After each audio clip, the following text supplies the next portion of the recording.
اے رسول صلی اللہ علیہ وآلہ وسلم، آپ ان لوگوں سے غمزدہ نہ ہوں جو کفر میں دوڑ دھوپ کر رہے ہیں۔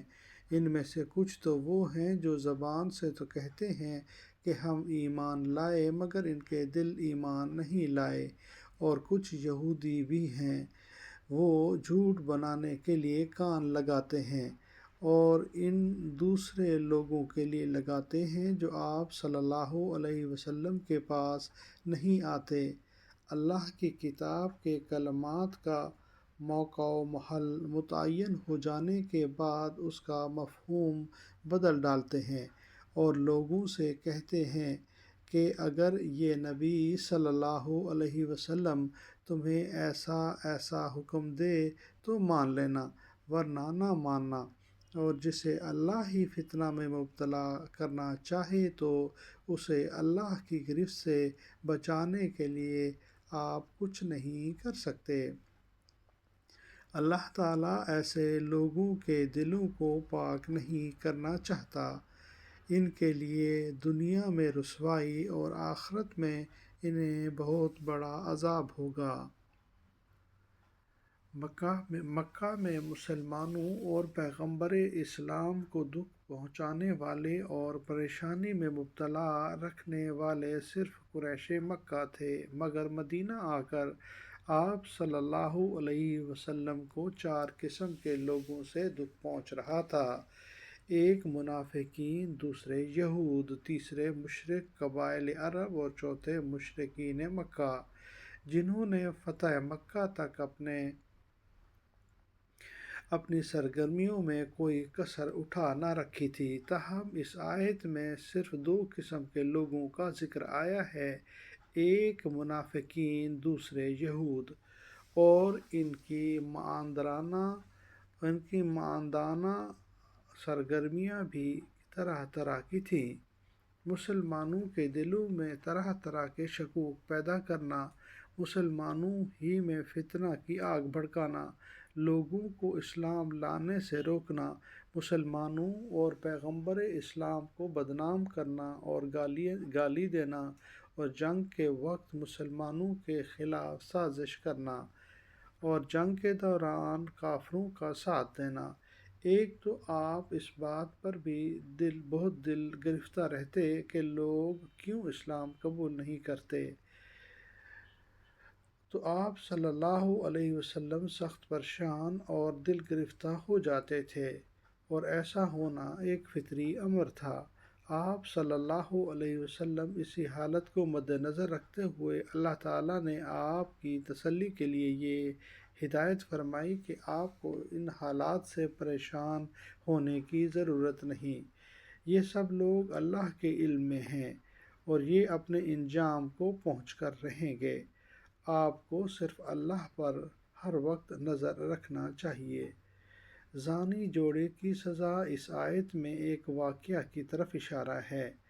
ہوا یہ کہ خیبر کے ایک امیر گھرانے کے ایک شادی شدہ یہودی اور یہودن نے زنا کیا تھا، اور وہ چاہتے یہ تھے کہ رجم کی سزا سے بچ جائیں، کیونکہ توریت میں اس کی سزا رجم مقرر تھی۔ رجم یعنی پتھر مار مار کر ہلاک کرنا۔ وہ یہ سمجھتے تھے کہ نبی آخر الزماں صلی اللہ علیہ وسلم کی شریعت میں ایسے زنا کی سزا کوڑے ہے، رجم نہیں ہے، لہٰذا انہوں نے اس یہودی اور یہودن کا مقدمہ آپ صلی اللہ علیہ وسلم کی عدالت میں پیش کیا۔ یہاں یہ بات قابل ذکر ہے کہ آپ صلی اللہ علیہ وسلم کا یہود مدینہ سے جو معاہدہ ہوا تھا، اس کی روح سے یہودی اس بات میں آزاد تھے کہ اپنے مقدمات اور تنازعات خود ہی توریت کے مطابق فیصلہ کر لیا کریں، اور اگر وہ اپنے مقدمات نبی آخر الزماں صلی اللہ علیہ وسلم کی عدالت میں لے جائیں، اس صورت میں آپ صلی اللہ علیہ وسلم کا کیا ہوا فیصلہ ہی ان پر لاگو ہوگا۔ اور یہود یہ مقدمہ اس غرض سے آپ صلی اللہ علیہ وسلم کے پاس لائے تھے کہ یہ امیر زانی جوڑا رجم کی سزا سے بچ جائے اور آپس میں طے یہ کیا کہ اگر یہ نبی صلی اللہ علیہ وسلم کوڑوں کی سزا کا فیصلہ دے تو اس کا فیصلہ تسلیم کر لینا، اور اگر رجم کا فیصلہ سنائے تو تسلیم نہ کرنا۔ مسلم کی روایت جو برا بن حازم سے مروی ہے اور آگے آ رہی ہے یوں ہے کہ یہود نے اس امیر زانی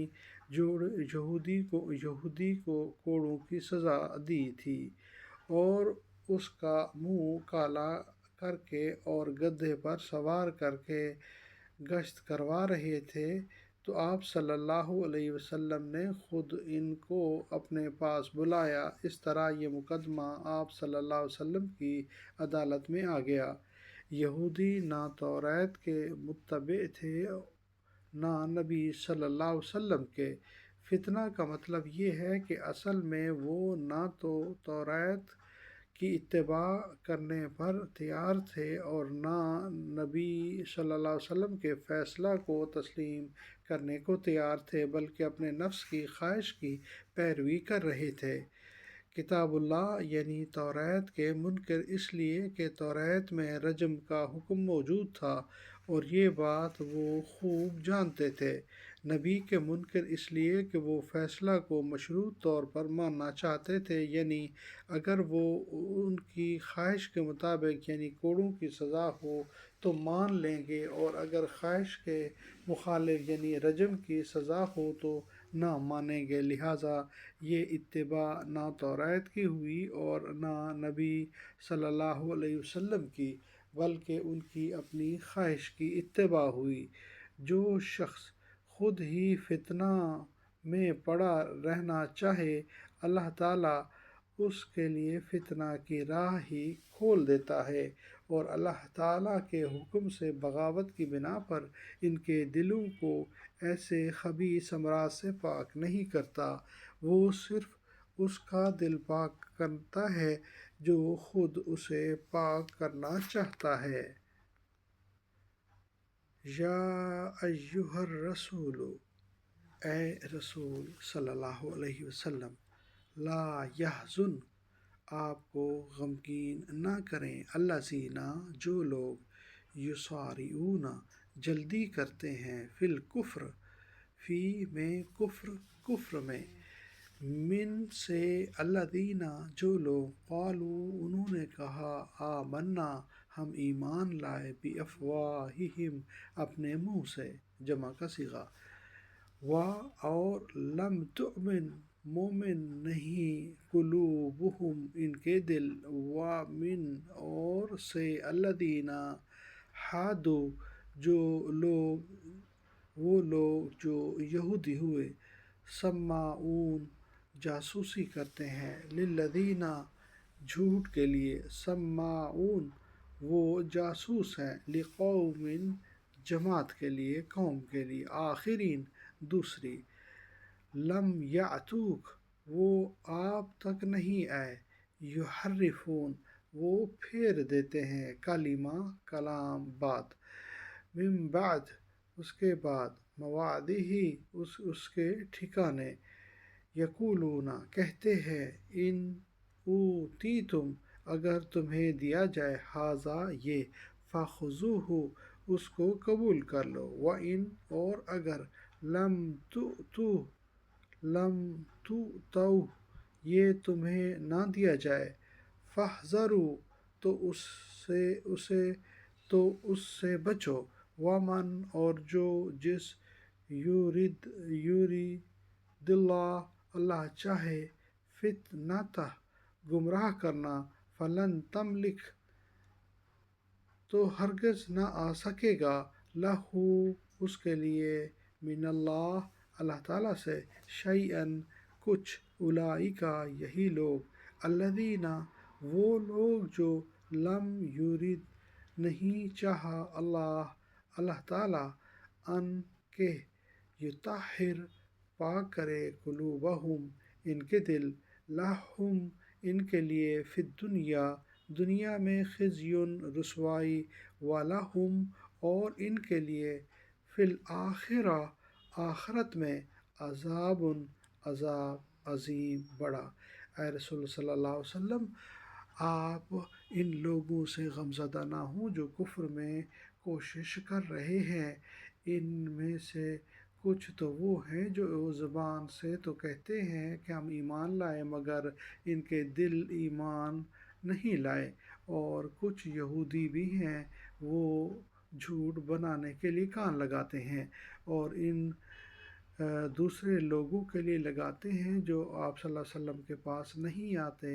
اللہ کی کتاب کے کلمات کا موقع محل متعین ہو جانے کے بعد اس کا مفہوم بدل ڈالتے ہیں، اور لوگوں سے کہتے ہیں کہ اگر یہ نبی تمہیں ایسا ایسا حکم دے تو مان لینا، ورنہ نہ ماننا، اور جسے اللہ ہی فتنہ میں مبتلا کرنا چاہے تو اسے اللہ کی گرفت سے بچانے کے لیے آپ صلی اللہ علیہ وسلم کچھ نہیں کر سکتے۔ اللہ تعالیٰ ایسے لوگوں کے دلوں کو پاک نہیں کرنا چاہتا،